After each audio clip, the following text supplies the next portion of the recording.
Welcome to Spirit and Soul Podcast, a space where we share antidotes, lessons, recipes, and the personalities of those in the service industry.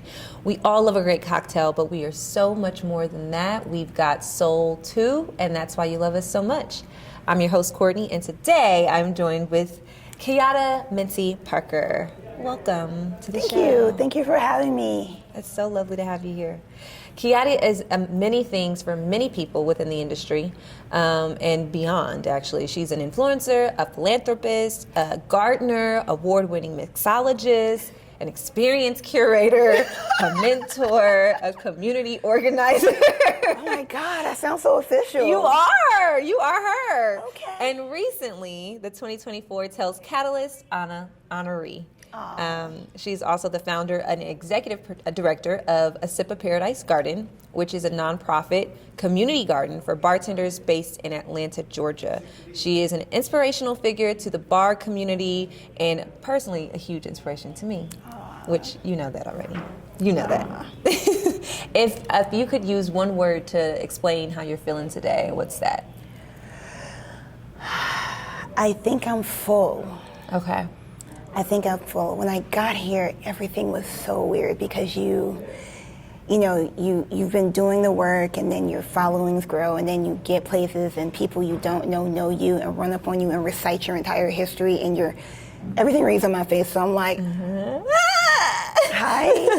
Like, oh yeah, hey Key, how's the kids? And they're fine. Like it's weird, but you have to show up for the people that are watching you. And like, even if you don't think people are watching you, people are watching you. Whether they're watching you because they admire you or they're watching you because they're trying to bite your style or they're watching you because they want to work with you. You always have to have space for certain things.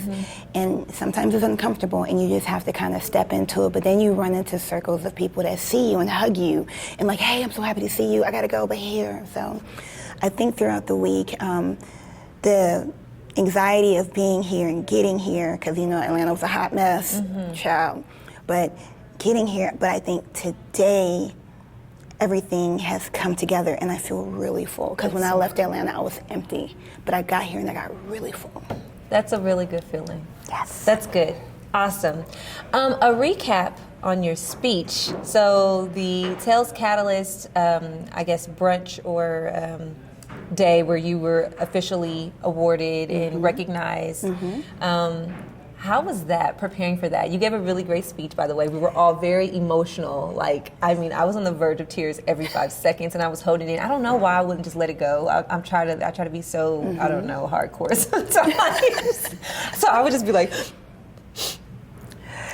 it was emotional. How did you get through that? Very emotional because it's rare that I get to speak. I'm getting more and more opportunities to speak because I've always done the work. I've always kept my head down.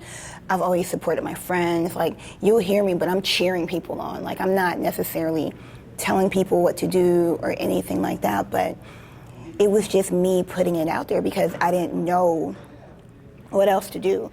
I don't have the luxury to not show people who I am because I feel like the more people get to know me, because I think I'm a good person. I think I do all the things. I think I support my community. And I think it was a chance to show that, but I think it was also a chance to be a little bit vulnerable in a room, to tell people like, hey, these things have happened to me and I still kept going, or I do this for this reason exactly. But I think it was something that I was very surprised it came together because I actually wrote it after I left the Jack Daniels party, after I was really, really in the bottle of Jack and jamming to Big Boy and Sleepy Brown. Oh, really? So you had just wrote that, like the night before? I wrote it the night before. Like, I wow. was drunk, and then Tiffany's flight did not get in. She caught one of the last flights out of Atlanta because we didn't think she was going to make it. So on top of all that anxiety, I wasn't sure if my ace was going to be there. And in my mind, if she didn't make it, I'm shutting the laptop, I'm leaving. I don't know how I was going to get home because, my flight would have been canceled, but it was a lot. But so I wrote that night. And then the next day I rewrote it so it was legible. Okay. But it came together last night and it was everything I was feeling and mostly everything I wanted to say. Well, you said a lot, and you made us really proud. And Thank you. I feel like there was a lot of support in the room. We were really deep. Atlanta was really deep in the room. We were. We were deep. That was a very special moment. Like, even after leaving it, I was just like, oh my gosh, I still feel like weeping on the floor. This is huge. This is huge. So for people who might not understand what the Tails Catalyst is, can you give an explanation of that, and then how that will, what that translates for you and your work you do, like in the next steps for Sip of Paradise Garden and all this? Like, what does that mean now? So it originally started as Dame Hall of Fame, and it was really a way to recognize women who were doing things in our industry. Because and you know this, this is a white male-dominated industry. Even though we're making moves, it's still white men dominated. And women were starting to make moves and push the needle and do these things and, come in hot, burn it down, make changes, and they started recognizing these women. So I believe year before last is when they changed it from Dame to Catalyst, because, that word, such a strong word, and it's a way for you to be celebrated amongst your community by people who see you, by women, and, of course, our allies, so the men, everyone else, non-binary, everybody to celebrate us, and it's a really beautiful space. And I'm honored because it's not but a handful of black women that have been inducted, number one. Okay. And number two, I think I'm like the 18th person. I think this is the 18th year of them doing it. Okay. So it's not like it's a whole legacy of things, but it's very special because I feel like I'm in a special club.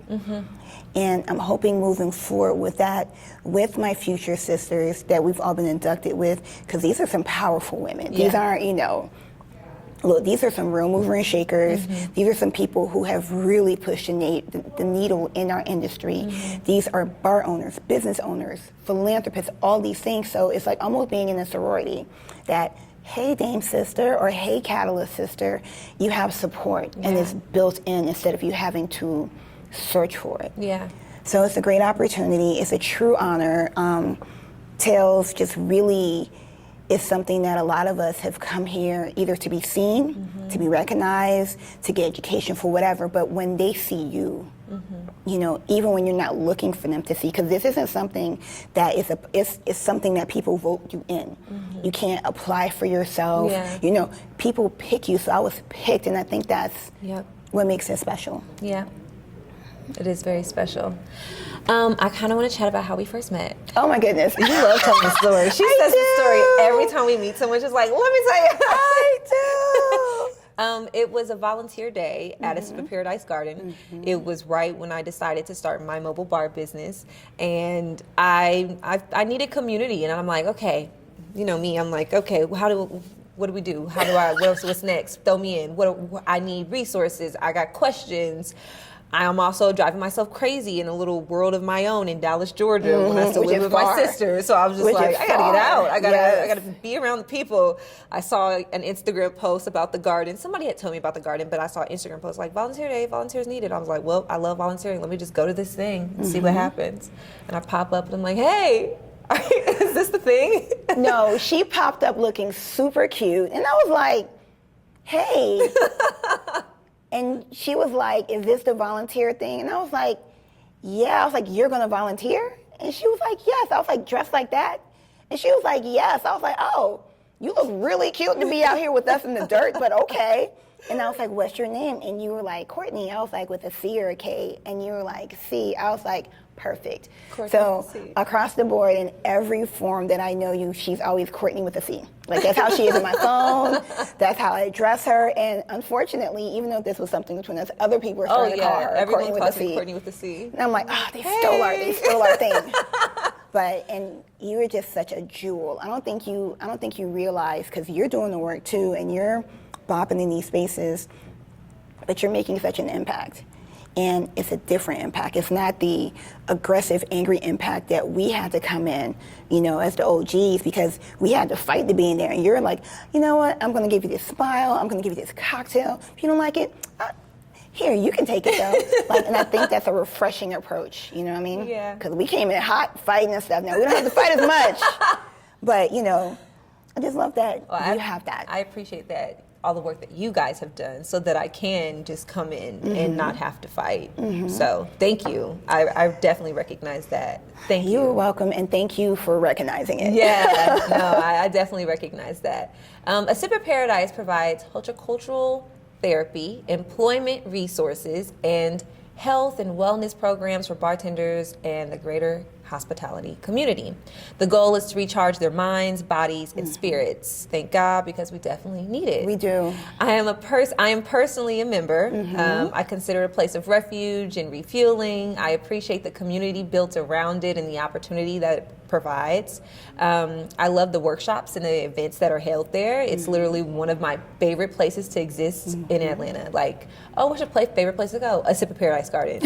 Because it's just great people, great vibes. I'm learning something new. I'm connecting with my community. I'm outside. It is therapeutic. I didn't realize how much I actually scientifically proven, like needed that. sunlight, especially for women of color and black women, we need that sunlight for our skin. It aids in depression. Like when you're depressed, like go sit outside. And even if you're just sitting outside for a few minutes, just sit outside. And it's little things like that. Like you don't have to, I mean, of course it would be great if you can get a massage and facial and all that stuff, but if you can sit outside for a little bit and just be still and, you know, put your phone down. Don't give me 20 minutes outside.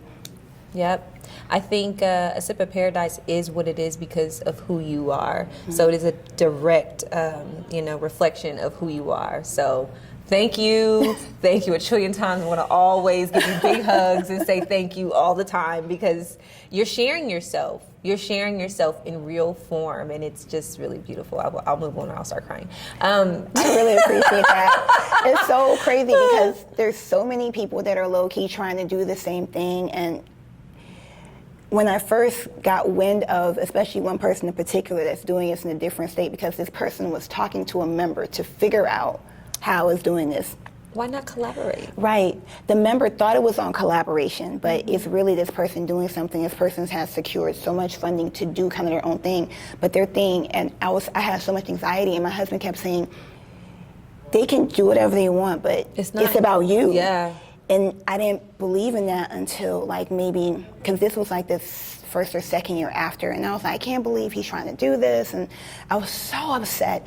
And my husband kept saying, but it's not going to be successful because it's not you. And I was like, who am I? And he was like, look, you need to figure out who you are. We all know who you are. If you can't figure out who you are, then I don't know why we're even here. But just pushing that needle forward and being able to grow and understand, one, there's abundance for everybody. So this person can have this space and do their thing, that's fine. But our mission and our plans are different.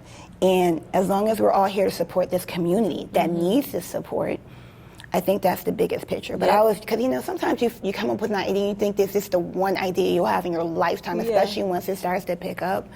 But you also have to realize that, you know what, God's not going to give you just one. Oh, yeah. God's going to keep planting seeds, and when this seed blossoms fully, He's going to plant another seed. Now it's going to blossom, and before you know, you have a whole garden. You see how I brought that back? Yeah. A whole garden. You better preach. Listen, I've been doing Toastmasters, so, just a way to kind of get your thoughts together and articulate the points that you want to say better. That's really good. That's very great talking points. We're going to clip that as the real.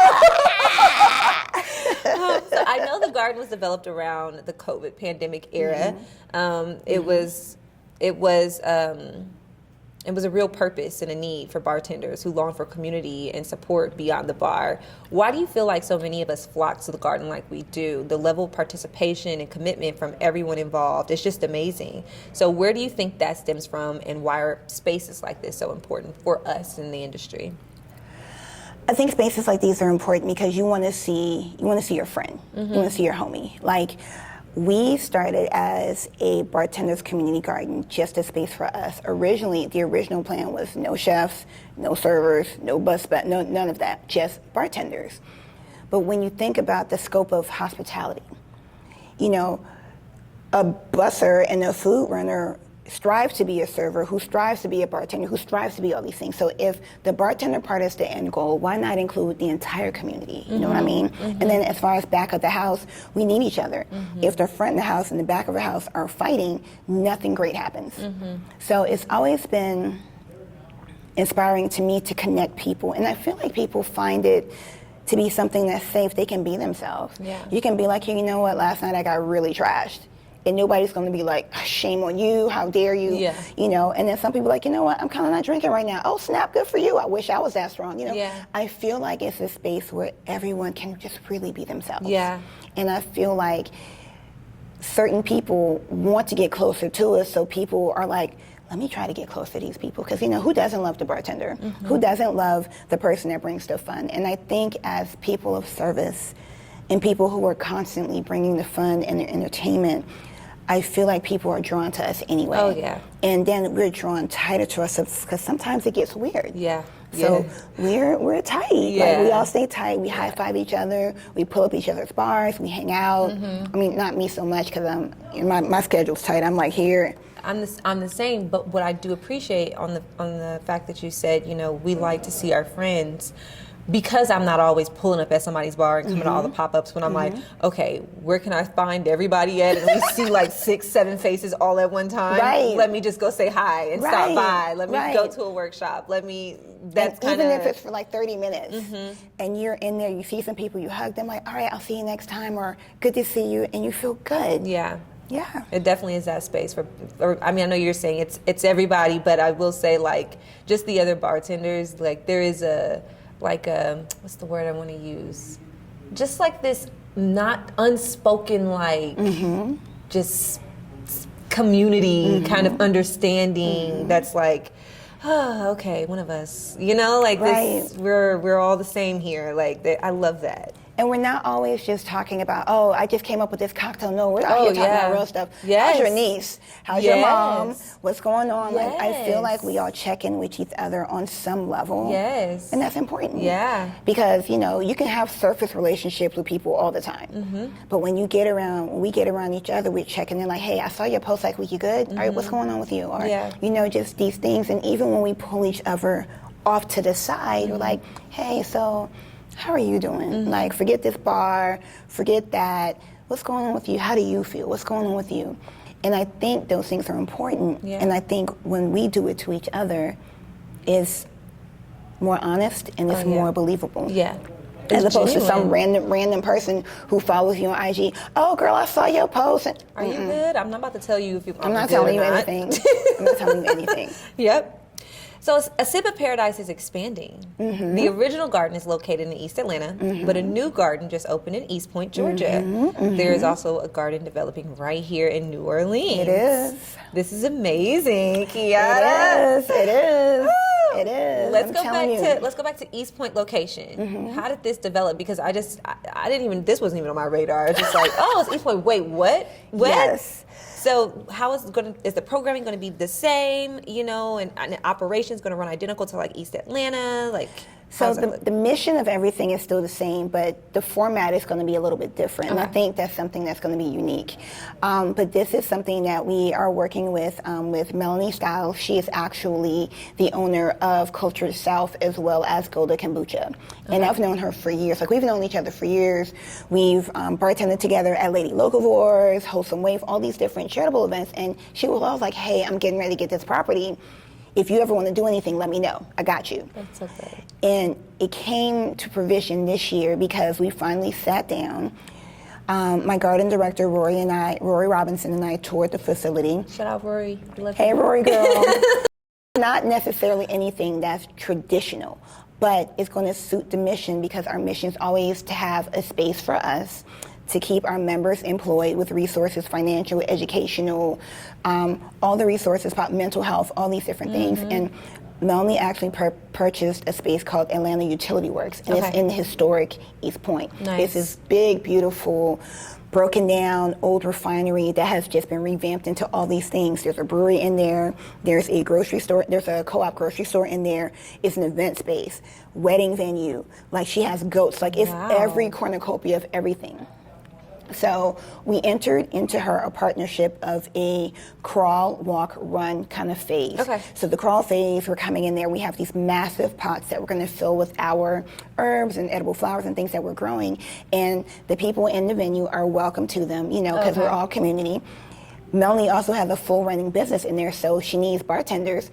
She has a database of 54 bartenders That's from the Sip beautiful. of Paradise That's Garden. She can go. That's The so co-op grocery store reached out to us because we recently launched our retail line, Pieces of Paradise, aka Pop. Okay. And you know, they were like, hey, so we want to get some of your wares wholesale. Is that something we can do?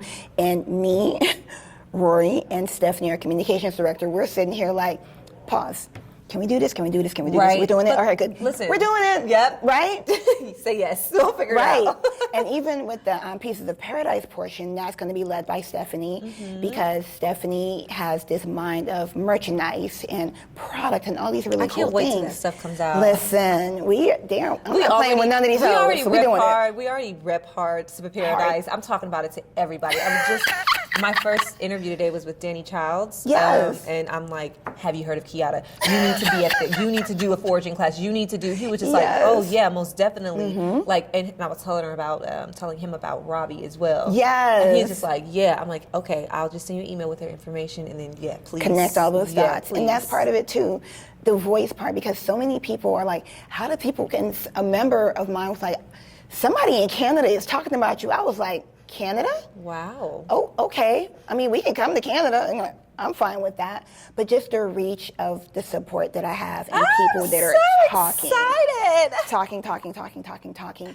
And, you know, it's just the community. Like, even the opportunity to open Sip of Paradise here is based off relationships with people. I've had interviews with people that are in the city. And then our hospitality partnership will be with Turning Tables, which makes sense because Touré is the homie. Yeah.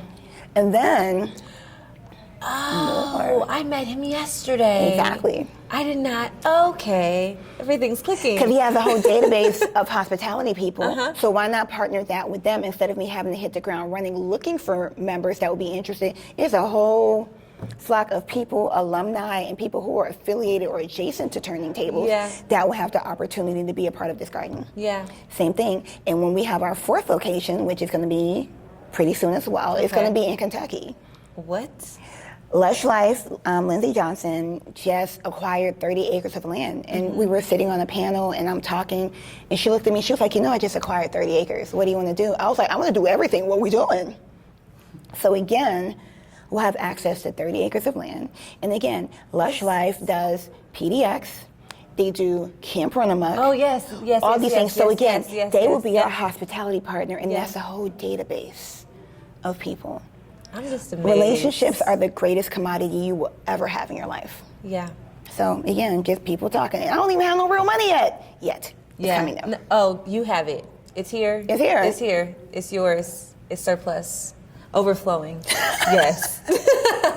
But yeah. That's beautiful.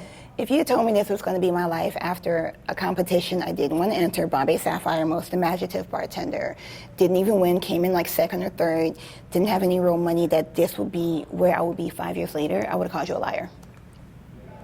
I would have told you were a liar. Crazy. How God works. Look, won't he will. That is God. Won't he will. Only him. Yeah. Well, thank you for letting him use you. Yes. Yes. Okay, the work that you do gives so many the opportunity to be a part of something of purpose and depth. It's hard to see the impact you have as an individual, but when we come together, you can really see things moving clearly. Like just what you were saying, the relationships are everything. You recently wrote an article about building stronger communities in the cocktail industry, which was published on the Tales of Cocktail Foundation website. Community building is really important to you. You talked about promoting inclusivity, diversity, supporting local initiatives, mentorship, education, sustainable practices. The piece was a call to action for anyone. Why do you believe the cocktail industry has the ability to drive social change? And as someone who's been in the industry for well over, what now? A long time. My first job, I was a hostess, and it was the day after my 16th birthday. So well over 20 years. Well over 20 years. Well. Where do you feel like that social change is needed? Like, where do you see us in the work we're doing as far as like, what do you think can come out of all of us coming together for these different things, and what do you want to see happen specifically? I specifically want to see people see us as human, because they trust us with their palates. They trust us with their emotions and their good times. why not trust our words when we're saying if we're all together and we work together and we can do these things together, you know, we can see how much greater this world can be. I think it's important to continually have these spaces, and it's even more so important now because there's so much attacking it. And I think if we stay firm and stay true to us, I think we can make that change happen. It's going to take time, but it's going to be a slow, steady change, like how the Grand Canyon was formed, how all these different natural monuments of things were naturally formed. I think it's naturally going to happen, but I think we have to have patience. We're going to have grace. And every now and then we're going to have to burn it down. Just and be like the phoenix and just start over. You know, fire cleanses. People tell me I'm aggressive when I'm like, just burn it down. They're like, but fire cleanses. So I think if people are being more open to all of the possibilities, instead of, oh, she's just a bartender, but also understanding like, hey, when I was talking to this person, she made sense, and I want to come back and I want to hear more. Oh, she's not at this bar anymore, where are you? Let me follow you to this bar. Like a lot of the relationships that people have are from people that have followed them from bar to bar to bar to bar. And I think the more those people who are cool talk to the people who always want to talk to the manager, I think we can have a better space. Can I speak to your manager? Right. Oh, everything was great. Can I talk to the manager? Right. That whole microaggression. I'm learning these new big words from all you young kids. But I just think the more that we keep talking about it, you're going to keep hearing it, and it's going to stick. And I completely agree. That's exactly why I do this podcast. I need people to see everything that we have to offer. They really should be appreciating what we do. Like, we're not just way to help. more. We're not just to help. I really need them to see that. That is so important to me. And that's why every time I have someone on the show, I'm like, you're on the show because I'm a fan. If I'm a fan, they need to know why. Tell them what you do, please, so that they understand. So yeah, that's always my big mission. We're almost wrapping up here. Sustainability is a trendy word right now in our industry. Brands are trying to prove that they care about the environment and the ecosystem around them. Why do you think there's so much transparency around this right now? I think it's transparency because it has to be. I think people are coming apart at the seams for whatever reason. And I think the one important thing with A Sip of Paradise Garden is that we genuinely sustain people. We sustain so many people as individuals. Nobody really sustains us. So the purpose was to create a space where we can get some of that back for ourselves. We are very adamant about sustainable practices and the things that we do in the garden. We have sustainable events. It's expensive. The sustainable stuff is expensive. So when we can, we do as much as we can. We get a lot of it donated to us. But we also do zero-proof cocktails, use heirloom seeds. We specifically let our flowers go to bloom. The pollinators that we have, special shout out to Robert Thornton. Thank you so much. We try to do the best we can, and we really want to leave this earth a little bit better than the way it was when we got here.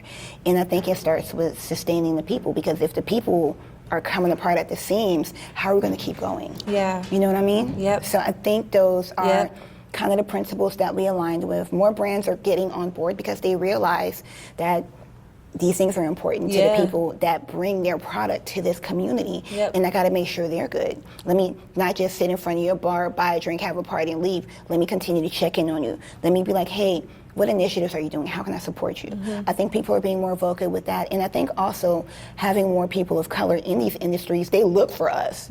Like, they'll look for a brown person and be like, hey, look, I got a few dollars. What can we do? Thank you. Because that helps me, that helps you, and that together we help our community. Correct.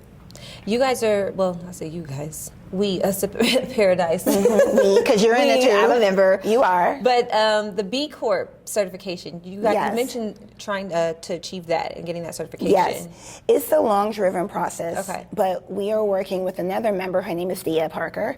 She is actually in the nonprofit space, and she's one of my nonprofit mentors, because when I started this, I came in as a creative, like, I want to do this. And, you know, you have to realize also that this is a business.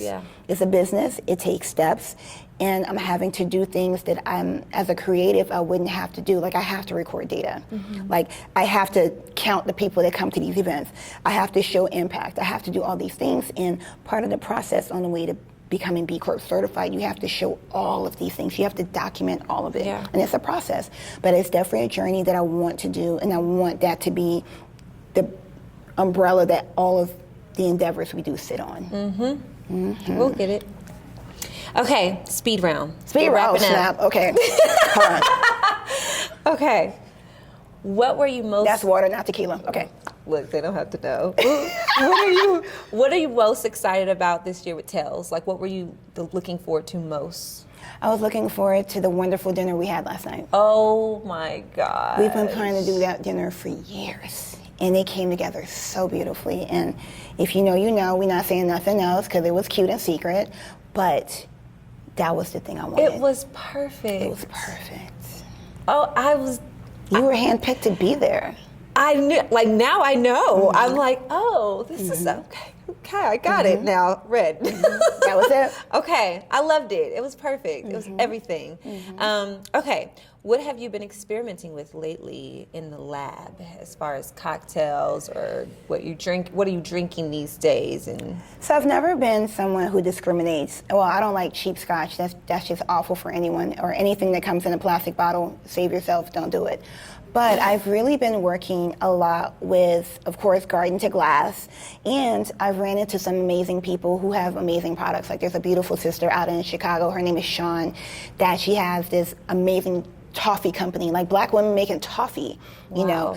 And I'm working on something special with her. Like, people that reach out to me, I want to work out with them, but I want to figure out how to incorporate more of us in what we do, more in the glass. And of course, you know, herbs and fresh flowers, because I've always done that. I've always had a fresh and clean aesthetic. But I want to push myself to try other things. And that's one of the things I want to start working with. okay, toffee cocktails. Toffee. Right, it sounds so fancy. It is. What is one of your favorite places to dine or dishes to have when you're in New Orleans? In New Orleans, you know, I kind of like the Ritz. Their gumbo is hidden, so every time I come here, I have to get stir gumbo. the Ritz here. Oh, their here? Gumbo, Oh. yeah, their gumbo is hidden. There's crawfish in there. They bring it up with popcorn, rice, and crackers, and all kinds of stuff. It's so great. But also, I kind of like going to people's houses. Okay. One of my old chefs lives here. His name is Matt Ridgway, and his beautiful wife Elizabeth, and his lovely little sassy daughter Mason. Every time I come here, I have to make it a point to see them. Yeah. And what I love about Matt is, like, one, he always has the best charcuteries. He always has some kind of new thing, like, hey, Key, I just found this. You want to try it? Of course. Yes, I love friends like that. Right. So Put me on. I always like the personal touches. Like, it's always great to have fun, and of course go to dinners. And of course, last night at Chapter 4 was so amazing. Yeah. That Shout gumbo. Shout out to Dookie Chasem. Yes. That gumbo. Rest in peace. Wow. Right. At first I didn't get it, but I saw everybody order, and then everyone said, like, oh no, you want to get the gumbo. So I said, oh well, I'll just eat around the pork. Right.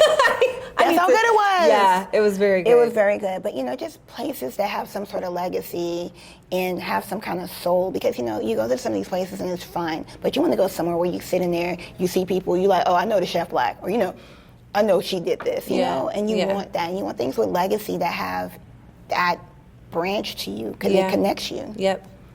Last question. This is ear to the streets. So it's an opportunity to, like, shout out someone that you've been, you know, Let's see.